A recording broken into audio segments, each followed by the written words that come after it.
Bonjour à tous, bienvenue dans Mon Quotidien TV. Aujourd'hui, je reçois Gaëlle Alexis. Gaëlle Alexis, bonjour. Bonjour. Bienvenue, je suis Merci. ravie de vous interviewer aujourd'hui. Ravie d'être avec vous. Alors, je vais poser une question basique pour le départ. Qui êtes-vous? Alors, qui je suis, en tout cas, ce que je fais. Oui. Surtout, c'est j'ai une maison de haute couture. Aujourd'hui, c'est la deuxième dans ma carrière, qui s'appelle Façonnage d'or et de lumière. Toute une histoire. Oui. Voilà, ça reflète un peu les matières qu'on puisse travailler, qui sont des matières nobles, naturelles de préférence, vu la conjoncture du monde aujourd'hui, et sachant que c'est une activité l'activité textile d'une manière générale est assez polluante. Donc voilà. Nous essayons de travailler dans le plus noble possible. D'accord, c'est une bonne idée. Cette envie de travailler dans la haute couture, c'est quelque chose qui vous vient depuis votre enfance? Vous avez toujours voulu travailler là-dedans ou c'est venu avec le temps? Déjà, quelle formation vous avez suivie pour arriver là? Alors c'est venu assez tôt en fait, puisque dans ma famille, il y a quand même des personnes qui sont dans le domaine artistique. Donc j'ai toujours, étant très timide, jeune, je ne me voyais pas comme les autres être en devant de scène. Par contre, m'attiraient les métiers où on était dans l'ombre, au service des artistes. Donc ça s'est présenté à moi assez rapidement. J'étais assez bonne en mathématiques, donc j'avais le choix entre les sciences et le spectacle. Mais le spectacle, en tout cas le métier que je pratique, demande beaucoup de mathématiques. Ah, j'imagine. Voilà, donc voilà, ça s'est très bien présenté à moi. Alors j'ai entendu dire que vous aviez commencé ça très jeune. Vous pouvez m'en dire... Dès 12 ans. Dès 12 ans? Oui, dès 12 ans, parce que j'avais une sœur qui dansait sur scène, une mère dans le théâtre, un père chanteur. Voilà, j'en passe. Vous avez commencé votre carrière très jeune et vous l'avez commencé où? Alors, je l'ai commencé en Martinique. Oui. Donc, effectivement, dès l'âge de 12 ans, j'ai commencé à faire des costumes pour ma sœur. D'accord. Et ça a commencé comme ça, en fait. D'accord. Très bien. Après, on se fait des petits vêtements, etc. Et puis, j'ai continué, bien sûr, pour aller vers un cursus en haute couture. Ouais. Donc, j'ai fait mes diplômes en Martinique. J'ai commencé en Martinique. Et puis, les diplômes s'arrêtant au BEP à l'époque, qui aujourd'hui vaut bien un bac technique. J'ai continué en France, à Albert Demain. Malheureusement, il n'y avait pas de cursus sur la haute couture. Donc, mon BEP haute couture en poche et mon CAP couture floue, je suis arrivée en France, à Albert Demain, pour pouvoir faire un BT industrie de l'habillement. Il s'est avéré que je n'ai pas été jusqu'à mon diplôme, puisque en fait, j'ai été appelée dans un atelier qui travaillait pour Christian Lacroix, pour Givenchy et Anna Mori. J'étais la plus jeune qui avait été recrutée, mais du fait que cette personne qui s'appelait à l'époque Sarah Lazur avait détecté en moi une grande volonté d'être dans ce domaine, d'être passionnée. Elle sentait déjà la passion en moi. Du coup, vu que vous avez commencé très jeune et vous avez du coup été repérée très jeune, à votre avis, qu'est-ce qui a fait la différence de vous par rapport à d'autres personnes qui ont besoin peut-être d'un peu plus d'expérience pour rentrer dans ce métier? Je pense que c'est la passion. D'abord, c'est un métier qui demande beaucoup de patience, dextérité, d'écoute, puisqu'on est beaucoup au service des autres. On doit refléter aussi des rêves, on doit créer des rêves, réaliser des rêves. On réalise son propre rêve aussi. À travers le rêve des autres, on réalise... où on va vers des directions qu'on n'aurait pas forcément prises, mais ce sont des rencontres en fait, en permanence. Des rencontres avec des artistes, des rencontres avec des projets, des rencontres par rapport à des créations. Généralement, on part de choses qui n'existent pas avant. Donc forcément, notre imaginaire rejoint celui de quelqu'un d'autre. Et donc, voilà. D'ailleurs, il faut être passionné. Ouais, d'ailleurs, j'imagine, vous avez des sources d'inspiration pour ce que vous faites. C'est un métier qui demande beaucoup de travail là-dedans. Est-ce que vous pourriez m'en dire plus sur vos sources d'inspiration? Alors, elles ne sont pas limitées. Je pense que c'est le plus important, je pense. Oui, il n'y a pas de limite. En fait, tout est inspirant. Tout inspire. Vraiment, ça peut être une femme dans la rue, sa démarche, le temps, les lumières. Des reflets. Et au niveau des personnalités qui vous ont inspiré, vous pouvez m'en dire un petit peu plus? Alors c'est vrai que comme j'ai travaillé... Dans le domaine ou hors du domaine, mais... Oui, suite à mes études, j'ai travaillé tout de suite dans la haute couture. Donc c'est vrai que Christian Lacroix était déjà un créateur qui m'attirait beaucoup de par son sens des couleurs, ses associations de couleurs qui étaient vraiment quelque chose de complètement novateur, où à l'époque on n'associait pas les rouges et les roses, par exemple. Moi venant de la Martinique, donc il est vrai que j'avais plein de lumière dans les yeux, plein de couleurs, plein de reflets, plein d'images, et je trouvais que c'était le créateur vers lequel je me sentais le plus d'affinité. Voilà. Ça se voit bien, puisque aujourd'hui vous portez une toujours de vos créations. Toujours des couleurs. Plein de couleurs, en effet, c'est très joli. Voilà, un peu de lumière dans ce monde sombre par moment, parce qu'il n'y a pas que ça. Alors dans le teaser cette semaine, je disais à nos téléspectateurs que vous connaissiez très bien Mickey, Minnie, Donald. Dites-nous en plus. Alors, quand les Américains sont arrivés en France, en fait, moi je travaillais en freelance. Donc, je travaillais déjà pour des artistes. Bien sûr, il y a toujours eu un parallèle en fait entre la haute couture, le monde de la mode et le spectacle. Donc, j'ai toujours avancé dans ma carrière de manière très parallèle. D'accord. Et donc, il s'est avéré qu'il y a eu une attachée de presse qui m'avait déjà remarqué au niveau du spectacle et qui m'a mis en relation avec les Américains qui venaient d'arriver à Paris et qui cherchaient une costumière. Pour le parc. Alors pour le parc, mais qui n'était pas encore à ce moment-là ouvert, et qui était dans sa promotion, à savoir l'ouverture en bourse, l'ambassade américaine qui faisait des événements déjà en collaboration avec Disney, par exemple, des écoles américaines en France, l'Europe aussi, où il fallait commencer à entendre parler du parc, de cette future ouverture. Voilà, donc j'ai travaillé avec eux très rapidement, ils m'ont engagée très rapidement. Et voilà, donc j'étais dans le secret de ce qu'on appelle les VIP, les 7 caractères principaux, où il s'est avéré que dans ces événements ne correspondaient pas à ce qui était créé aux États-Unis, ne correspondaient pas certains thèmes, comme par exemple Goofy, le golf qui devait ouvrir en parallèle avec le parc, où il y avait des événements pour la presse et il fallait créer des costumes qui soient ce qu'on appelle des overdressing. Voilà. Donc je vais donner des exemples. Mickey, cuisinier, chef cuisinier, Goofy golfeur, Tic et Tac, Robinson. Enfin voilà, des petits exemples. C'était leur costume, mais pas leur costume de tous les jours. Voilà, c'était quand ils avaient besoin de s'apprêter pour un événement. C'est ça. Ils comptaient sur vous. Voilà, c'est ça, en anglais. Hein. Oui. Un costume en dehors de leur base, de leur costume basique. Et avant, tout était créé aux États-Unis. Et donc, dans l'empressement de tout ce qui pouvait se passer de manière très rapprochée dans les événements presse, que ce soit pour la France et pour l'Europe, on n'avait pas le temps de dire, voilà, nous, on a besoin d'un costume avec ce thème, et donc les États-Unis devaient le fabriquer assez rapidement. Donc j'ai eu l'aval du directeur qui met en place les ouvertures de parc, qui s'appelait à l'époque Tom Jacobson, et du show directeur qui s'appelle Jay Smith à l'époque. Et enfin, ils sont toujours là, mais ils ne sont plus, voilà, ils sont maintenant retraités, je pense. Oui. Et donc, enfin, j'en suis sûre. Et donc, quand j'ai commencé à créer ces costumes, et les États-Unis ont eu écho au bout d'un certain moment que ces costumes, de par la presse, et il s'est avéré qu'ils n'ont rien eu à redire en disant c'est très intéressant parce que justement on va avoir cette touche française, cette touche européenne, et puis tous les codes sont respectés puisqu'il y a des codes très précis par rapport à Mindy par exemple, il y a une certaine limite par rapport à sa longueur de jupe, où on ne doit pas avoir une certaine hauteur de jambe, etc. Et donc ça s'est avéré que le parc Euro Disneyland, à l'époque ça s'appelait comme ça, est devenu le deuxième pôle de costumes où on pouvait créer et façonner des costumes overdressing. Voilà, donc ça c'est une petite fierté quand même. Bah oui, j'imagine, surtout que vous étiez très jeune quand vous aviez commencé à Disney. Alors moi j'ai commencé à Disney, j'avais 23 ans. D'accord. Voilà. D'abord toute seule, ensuite l'équipe a très vite grossi.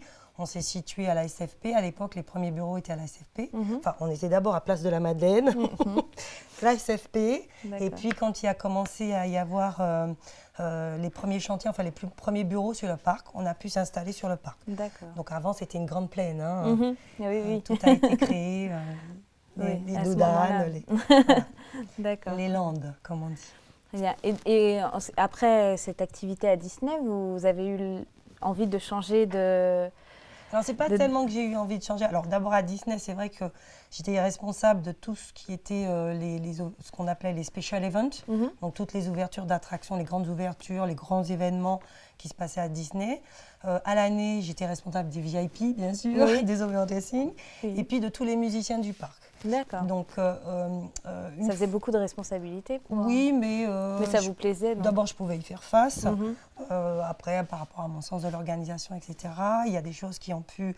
Et puis, ce qui était très intéressant, c'est que j'avais cette expérience de la naissance, avec toutes ces nouvelles personnes qui sont arrivées, avec chacune leur expérience. Et donc, c'est vrai que cela me permettait de catalyser tout ça et d'apporter moi-même non seulement l'expérience Disney à proprement parler, mais aussi mon expérience d'avant avec le domaine vraiment artistique, si je puis dire, et de la mode.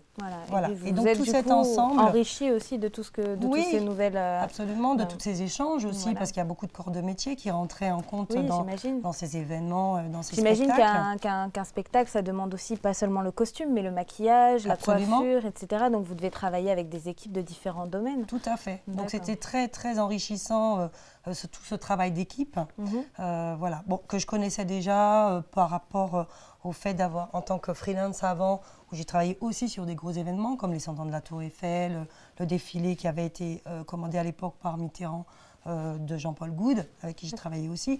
Donc je pense que c'est aussi ça qui a fait qu'on a pu me remarquer assez tôt.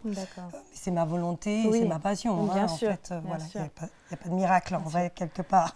Donc parlez-moi un petit peu de ce que vous avez fait après Disney. Alors voilà, après Disney, c'est pas que je me lassais de Disney, mais c'est vrai qu'on est arrivé à une phase où il y avait beaucoup moins de création, il y avait beaucoup moins de choses à mettre en place, et que ça devenait un peu plus forcément du suivi de production plutôt que de la création et de la production de premier point. Et donc voilà, je me suis dit c'est le moment où on se lance. Voilà, je ne veux pas arriver à un stade où je vais m'ennuyer. Voilà, où on va continuer la route. Et donc j'ai décidé de faire ma première maison de haute couture. Voilà, qui a très bien fonctionné et qui en un an a fait que les États-Unis ont demandé que ma ligne soit présentée à l'angle de la 72e rue et de Broadway. Et vous avez même eu l'occasion de faire un défilé, si je ne me trompe pas. Tout à fait. Alors j'ai fait un défilé à l'avenue Montaigne, où à l'époque le vice-président Bourguignon, Philippe Bourguignon précisément, avait aimé mon travail, donc m'avait cédé les espaces du Club Méditerranée, qui ont des appartements sur l'avenue Montaigne. Donc ça, c'était vraiment un vrai plaisir. Une super opportunité. Absolument. Donc premier défilé. Et à la suite de ce défilé, effectivement, appel sur les États-Unis pour pouvoir présenter ma ligne là-bas avec une boutique qui accueillait des créateurs. Et ça a très très bien fonctionné. Et puis quand le Japon a pris contact avec moi pour également que la ligne soit présentée au Japon, on a eu cette terrible catastrophe qui a été que les deux tours... Les attentats du 11 septembre 2001. Exactement. D'accord. Donc voilà. Donc ça a été un frein, une bonne année, effectivement. Alors non seulement un frein, mais il a fallu, tout s'est arrêté. Parce que je venais juste de réinvestir dans la nouvelle collection. Donc investissement total. Et donc ça s'est arrêté. Voilà. Donc il a fallu rebondir. Oui. Et comme vous êtes une femme courageuse et pleine d'ambition, vous avez rebondi. Et aujourd'hui? Oui. Et donc j'ai rebondi et donc je me suis occupée d'artistes avec lesquels j'avais déjà des contacts, où je le faisais soit du relooking, soit du shopping pour pouvoir les conseiller dans leur façon de s'habiller. D'accord. Voilà. Et vous nous disiez que dans votre domaine, ça vous était très important de respecter certaines normes environnementales, parce qu'on sait qu'aujourd'hui, comme vous disiez, l'industrie textile est quand même une industrie qui est très polluante. Et donc, dites-moi, au quotidien, dans votre métier, comment vous vous impliquez dans ce domaine? Alors d'abord, on va utiliser haute couture, fait que on a une tendance quand même à aller vers des matières naturelles et nobles, donc la soie bien sûr, les lins, les cotons, etc. Donc déjà, on va privilégier les tissus naturels. En ce qui concerne les teintures également, je travaille de plus en plus avec des artisans qui vont utiliser des matières naturelles, comme l'indigo, etc. Des terres, de la terre, des pierres, voilà, etc. Et puis, dans nos chutes, d'abord, on va faire le moins de gâchis possible, donc le moins de chutes possible, de rejets possible. Et puis, tous nos rejets vont être proposés à des associations, quelles qu'elles soient, celles qui se présentent et qui ont envie de bénéficier de toutes nos chutes. Que ce soit pour faire du rembourrage, que ce soit pour faire des petites pièces comme des boutons recouverts ou du patchwork. Voilà. Donc ça, c'est ce qu'on peut déjà permettre d'être recyclé. Et puis, voilà. C'est déjà bien, c'est déjà très bien. Voilà ce qu'on peut faire déjà à notre niveau. Votre autre engagement, si j'ai bien compris, c'est aussi pour les jeunes, pour la formation dans votre domaine, parce que vous commencez un petit peu à manquer de personnes qui s'investissent dans cet artisanat. Et donc, du coup, vous pouvez m'en dire un petit peu plus? Qu'est-ce que vous faites aujourd'hui pour que votre métier donne envie, pour que... Je vous écoute. Oui. Alors, donc, en fait, les jeunes, bien sûr, moi, c'est vraiment un souci de la passation de savoir. D'abord parce qu'il y a une demande croissante dans le monde. On a des pays qui sont en émergence au niveau économique. Et donc, il y a une demande.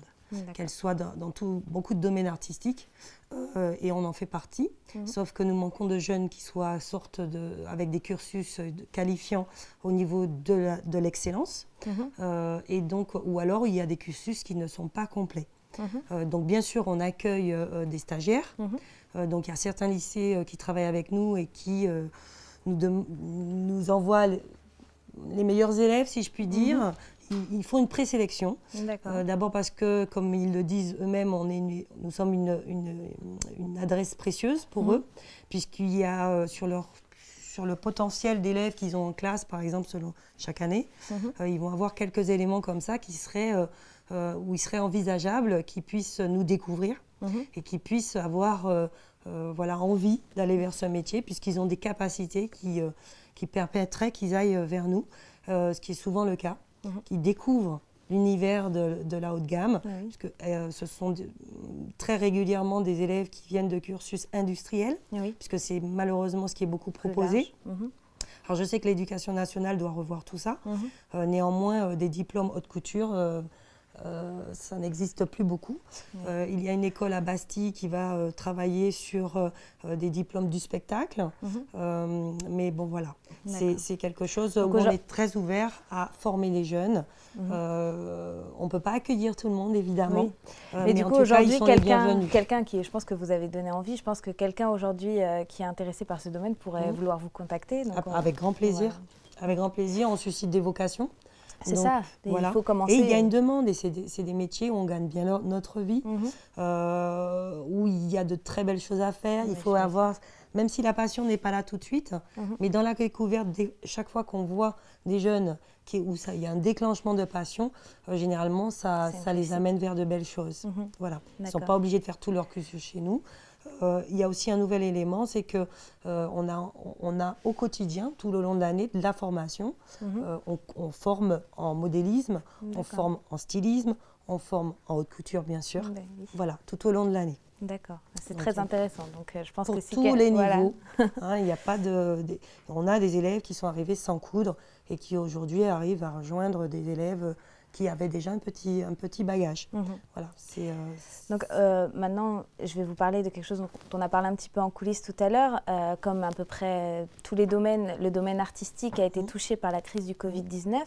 On a entendu parler dans l'actualité que les maisons de couture avaient été réquisitionnées pour la fabrication de masques.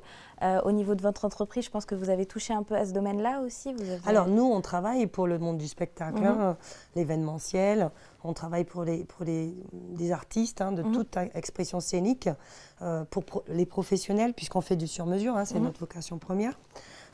Et donc forcément, on est impacté d'abord par également cette crise.